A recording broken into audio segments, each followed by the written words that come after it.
ನಮ್ಮ ನಿತ್ಯ ಬದುಕಿನ ನಿರೀಕ್ಷೆಗಳಲ್ಲಿ ಬೇರೆಯವರಿಗೆ ಹರ್ಟ್ ಆಗದ ಇರೋ ಹಾಗೆ ನಡ್ಕೋಬೇಕು ಅನ್ನೋದನ್ನು ನಾವು ಮ್ಯಾನರ್ಸ್ ಅಂತ ಕರಿತೇವೆ.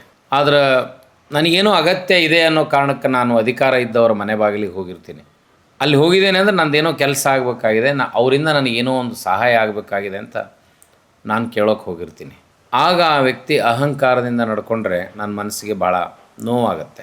ನಾವು ಮತ್ತೊಬ್ಬರ ಮನೆ ಬಾಗಿಲಿಗೆ ಹೋದಾಗ ಅವರು ಅಹಂಕಾರದಿಂದ ನಡ್ಕೊಂಡ್ರೆ ನಮಗೆ ನೋವಾಗಿದ್ದನ್ನು ಮರೆತು ನಮ್ಮ ಮನೆ ಬಾಗಿಲಿಗೆ ಯಾರಾದರೂ ಬಂದಾಗ ನಾವು ಅಹಂಕಾರದಿಂದ ನಡ್ಕೊಂಡು ನೋವು ಮಾಡೋದು ಎಷ್ಟು ತಪ್ಪು. ಅದರ ಮನುಷ್ಯ ತನಗಾಗಿರುವ ಅಹಂಕಾರವನ್ನು ಮರೆತು ಬಿಡ್ತಾನೆ. ತಾನು ಮತ್ತೊಬ್ಬರಿಗೆ ಆ ಅಹಂಕಾರ ಮಾಡುವ ಸಂದರ್ಭದಲ್ಲಿ ತನ್ನ ತಪ್ಪು ಏನು ಅನ್ನೋದನ್ನು ತಿಳಿದುಕೊಳ್ಳಾರ್ದೆ ಹೋಗ್ತಾನೆ. ಅದಕ್ಕೆ ಶರಣರು, ವಿಶೇಷವಾಗಿ ಬಸವಣ್ಣ ಹೇಳುವ ಮಾತು ತುಂಬ ಅರ್ಥಗರ್ಭಿತವಾಗಿದೆ. ನಮಗೆ ಅಧಿಕಾರ ಬಂದ ತಕ್ಷಣ, ಅಂತಸ್ತು ಬಂದ ತಕ್ಷಣ ಅರ್ಧರಾತ್ರಿಯಲ್ಲಿ ಛತ್ರಿ ಹಿಡಿಯೋದು ಅಂತಾರೆ. ಶ್ರೀಮಂತಿಕೆ ಬರಬಾರ್ದ ಬಂದ್ರೆ ನಾವು ಅರ್ಧರಾತ್ರಿಯಲ್ಲಿ ಛತ್ರಿ ಹಿಡಿಯೋದು ಅಂದ್ರೆ ಅರ್ಥ ಬಿಸಿಲಿದ್ದಾಗ ಛತ್ರಿ ಹಿಡಿಯೋದನ್ನು ನೋಡಿದ್ದೀವಪ್ಪ ನಾವು. ರಾತ್ರಿ ಛತ್ರಿ ಹಿಡಿಯುವಂಥ ಅವಶ್ಯಕತೆ ಇಲ್ಲ. ರಾತ್ರಿನೇ ಇದೆ, ಕತ್ಲಿದೆ, ನಿನಗೆ ಬಿಸಿಲೇ ಇಲ್ಲ ಅಂದಮೇಲೆ ಛತ್ರಿ ಯಾಕೆ ಹಿಡಿಬೇಕು? ಅದು ಅಹಂಕಾರದ ಮಾತಿಗೆ ಕೊಡುವಂಥ ಒಂದು ಉದಾಹರಣೆ.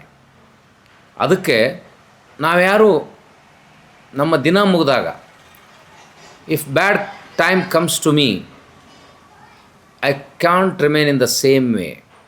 ನಾನು ಇದೇ ರೀತಿ ಇರಲಿಕ್ಕೆ ಸಾಧ್ಯ ಇಲ್ಲ. ನನಗೂ ಅನಾರೋಗ್ಯ ಆಗಿ ಮುಪ್ಪು ಬಂದು ಅಧಿಕಾರ ಕಳ್ಕೊಂಡು ಅಸಹಾಯಕನಾದಾಗ ನನ್ನ ಅಸ್ತಿತ್ವ ಹಾಳಾಗಿ ಹೋಗ್ತದೆ. ಆದರೆ ಆಗಿನ ಕಾಲದಲ್ಲಿ ರಾಜ ಮಹಾರಾಜರಿಗೆ, ಅಧಿಕಾರ ಇದ್ದವರಿಗೆ ಅಹಂಕಾರ ಏನು ಅಂದ್ರೆ, ನಾನು ಆನೆ ಮೇಲೆ ಮೆರಿತೀನಿ, ಕುದುರೆ ಮೇಲೆ ಓಡಾಡ್ತೀನಿ, ಭಯಂಕರ ಪರ್ಫ್ಯೂಮ್ ಹಾಕ್ಕೊಂಡು ತಿರುಗ್ತೀನಿ, ಕುಂಕುಮ ಕಸ್ತೂರಿ ಪೂಸಿಕೊಂಡು ಅನ್ನೋ ಮಾತು. ಈಗ ಹೇಳ್ತೀವಿ ನೋಡ್ರಿ, ನಾವು ಬ್ರ್ಯಾಂಡೆಡ್ ಡ್ರೆಸ್ ಹಾಕ್ತೀವಿ, ಬ್ರ್ಯಾಂಡೆಡ್ ಪರ್ಫ್ಯೂಮ್ ಹಾಕ್ಕೊಳ್ತೀವಿ, ಬ್ರ್ಯಾಂಡೆಡ್ ಸನ್ಗ್ಲಾಸ್ ಹಾಕ್ಕೊಳ್ತೀವಿ. It is all the symbol of richness, wealth and my status. ಆದರೆ ಇದು ಯಾವುದೂ ಶಾಶ್ವತ ಅಲ್ಲ. ಇದನ್ನು ಮೀರಿದ ವ್ಯಕ್ತಿತ್ವ ಇರಬೇಕು. ನಾವು ಬ್ರ್ಯಾಂಡೆಡ್ ಶರ್ಟ್ ಹಾಕೋದು, ಬ್ರ್ಯಾಂಡೆಡ್ ಆಭರಣಗಳನ್ನ ಧರಿಸೋದು, ಬ್ರ್ಯಾಂಡೆಡ್ ಪರ್ಫ್ಯೂಮ್ ಹಾಕೋದಲ್ಲ. ಕೆಲವೊಬ್ಬರಂತೂ ದೊಡ್ಡ ದೊಡ್ಡ ದೊಡ್ಡ ನಾಯಿ ಚೈನ್ಗಳ ಥರ ದೊಡ್ಡ ದೊಡ್ಡ ಬಂಗಾರದ ಆಭರಣಗಳನ್ನು ಹಾಕಿರ್ತಾರೆ. ಅದು ತಮ್ಮ ದರ್ಪ ಮತ್ತು ಶ್ರೀಮಂತಿಕೆಯ ದಟ್ಟ ಪ್ರದರ್ಶನ. ಆದರೆ ನೀವು if you want to be really gentleman, ನೀವು ನಿಜವಾಗಲೂ ಸಭ್ಯಗ್ರಸ್ತ, ಒಳ್ಳೆ ಮನುಷ್ಯ ಅಂತ ಬೇರೆಯವ್ರಿಗೆ ಅನ್ನಿಸ್ಬೇಕಾಗಿತ್ತು. ಅನ್ನಿಸ್ಕೊಳ್ಳೋದು ಬೇರೆ.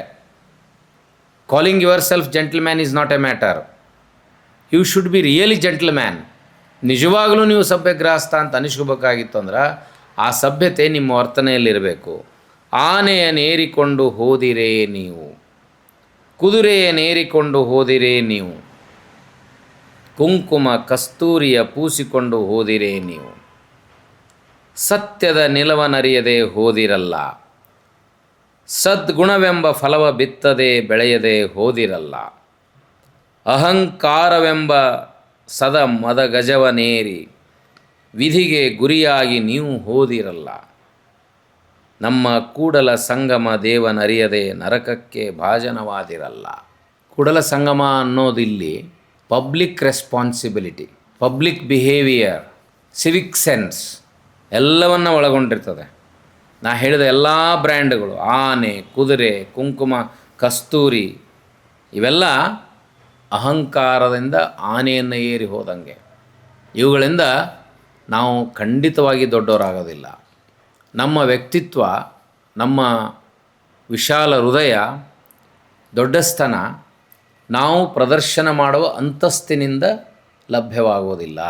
ಸಾಮಾಜಿಕ ಸ್ತರದಲ್ಲಿ when there is a class distinction like rich and poor, ಶ್ರೀಮಂತರು ಎಷ್ಟೋ ಜನ ಬಡವರಿಗೆ ನೋವನ್ನು ಯಾಕೆ ಉಂಟು ಮಾಡ್ತಾರಂದ್ರೆ ಅವರ ದರ್ಪದ ವರ್ತನೆಯಿಂದ ಅದನ್ನು ಕ್ರಿಯೇಟ್ ಮಾಡ್ತಾರೆ.